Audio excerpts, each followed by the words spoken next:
Aqui na minha mão eu tenho 2.000 pesos colombianos, eu tenho $1, eu tenho 50 bolivianos, eu tenho 1.000 pesos chilenos e uma nota de R$ 200. Toda vez que você viaja para fora, você precisa trocar o seu dinheiro pela moeda local. Mas você já se perguntou por que o mundo funciona assim? E por que cada país inventou sua própria moeda? Antes da gente entender o motivo por que cada país tem a sua moeda, a gente precisa dar um passo atrás e entender de onde que o dinheiro surgiu.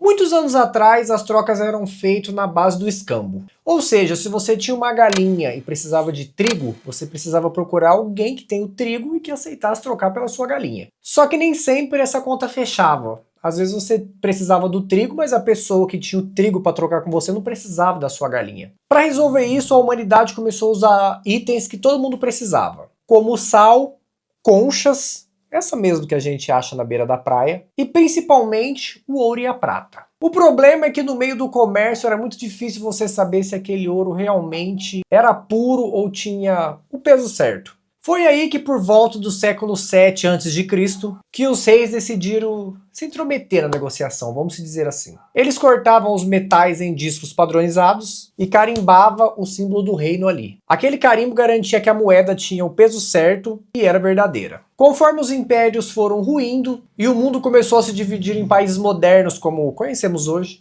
o uso de moedas pesadas de ouro e de prata ficou impraticável. E o papel moeda, na verdade, já tinha surgido bem antes disso lá na China, na época da dinastia, como uma solução prática para não precisar carregar sacos de moedas de metal até os comércios. Mas foi no Ocidente que popularizou o modelo que a gente conhece hoje em dia. Notas que representam uma certa quantidade de ouro guardada nos cofres do governo. Junto com a criação dos países e as suas fronteiras, as moedas virou uma das ferramentas mais importantes do Estado. E aqui entra o grande primeiro motivo de cada país ter a sua própria moeda: a soberania econômica. Quando o país tem o seu próprio dinheiro, o banco central dele ganha o poder de tomar decisões fundamentais. Por exemplo, controlar a quantidade de dinheiro em circulação, ajustar a taxa de juros para combater a inflação e criar medidas para destravar a situação em tempos de crise. Outro ponto fundamental é a arrecadação de impostos. Para um país construir estradas, manter hospitais, pagar funcionários públicos e financiar projetos, ele precisa cobrar impostos. Fazer isso em uma única moeda oficial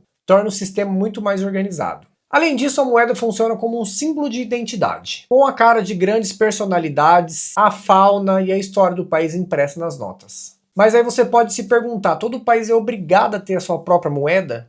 E a resposta é simples, não. O maior exemplo disso é a União Europeia. Vários países decidiram abrir mão das suas moedas antigas, como o marco alemão ou a lira italiana, para criar o euro. A ideia foi facilitar o comércio e o turismo entre eles, criando um bloco econômico gigante e super forte. Agora que você já entendeu por que cada país tem o seu dinheiro, vem a segunda pergunta que vale ouro. Por que o valor delas é tão diferente? Por que $1 atualmente vale um pouco mais de R$ 5, enquanto um peso colombiano vale uma fração de centavos? A resposta para isso não é uma decisão de um único presidente, mas sim uma regra básica de mercado: a lei da oferta e demanda. Mas para entender o valor de uma moeda hoje, você precisa saber que o sistema nem sempre foi assim. Antigamente existia o chamado padrão ouro, e funcionava de uma forma muito simples. Cada nota de papel emitida por um governo precisava ter um valor correspondente em ouro físico guardados nos cofres do Banco Central daquele país. O papel moeda era literalmente um recibo que garantia que você poderia ir até o banco, trocar aquela nota por uma quantidade exata de ouro. Com o crescimento do comércio mundial e os custos da Guerra do Vietnã, manter o ouro para cobrir todo esse dinheiro em circulação ficou insustentável. Foi aí que no ano de 1971, o presidente norte-americano Richard Nixon tomou uma decisão histórica. Cortou a conversão direta do dólar em ouro.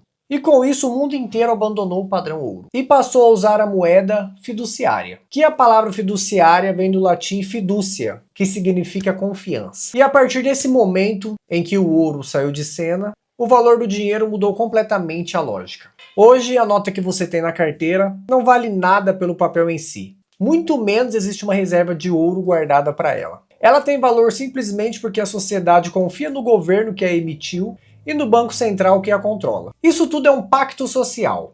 O dinheiro vale porque todo mundo concorda que ele vale aquilo. E o Estado garante que ele tem poder de compra naquele país. E é justamente por depender tanto dessa confiança que o valor do dinheiro oscila tanto no mercado internacional. Essa credibilidade é medida por fatores como a estabilidade política, o controle da inflação e o tamanho da economia do país. Se um governo imprime notas sem parar para pagar as suas dívidas, as pessoas perdem a confiança. A moeda despenca e os preços sobem.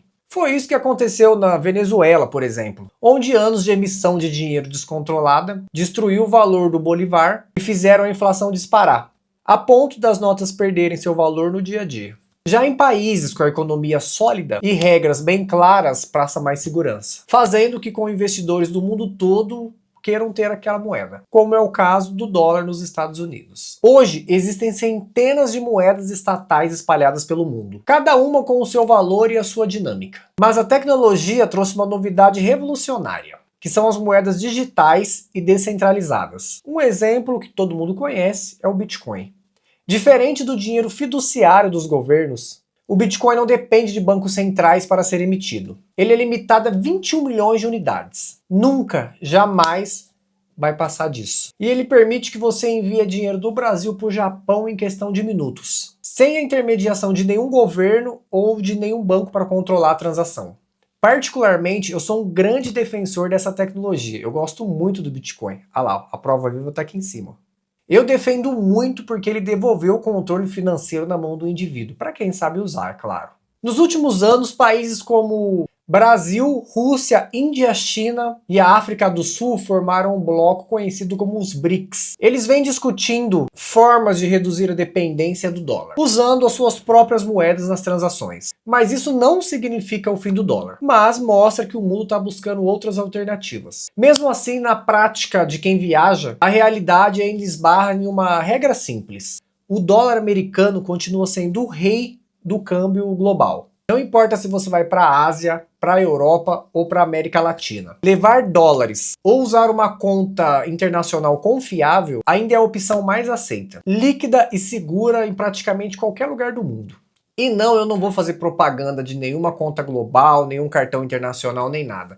Isso aí basta você pesquisar os melhores, o que tem a melhor cotação, o que vai passar no seu destino, muitas das vezes dependendo em países que você levar algum cartão internacional de alguma bandeira específica, ela não vai ser aceita naquele país. Mas ainda a melhor solução é você encontrar um cartão internacional que é aceito em vários lugares, de preferência da bandeira Master, que qualquer lugar do mundo praticamente passa. Ou você levar dólar, que é muito mais fácil para você trocar em qualquer casa de câmbio, em qualquer lugar do planeta. Então, olhando para essas notas, cada uma tem uma história, um tipo de confiança pelo seu próprio país e as escolhas em um mundo em constante transformação. E se esse vídeo te ensinou ou acrescentou alguma coisa, deixa o seu like e se fizer sentido para você, se inscreva no canal. Eu vou ficando por aqui e até a próxima.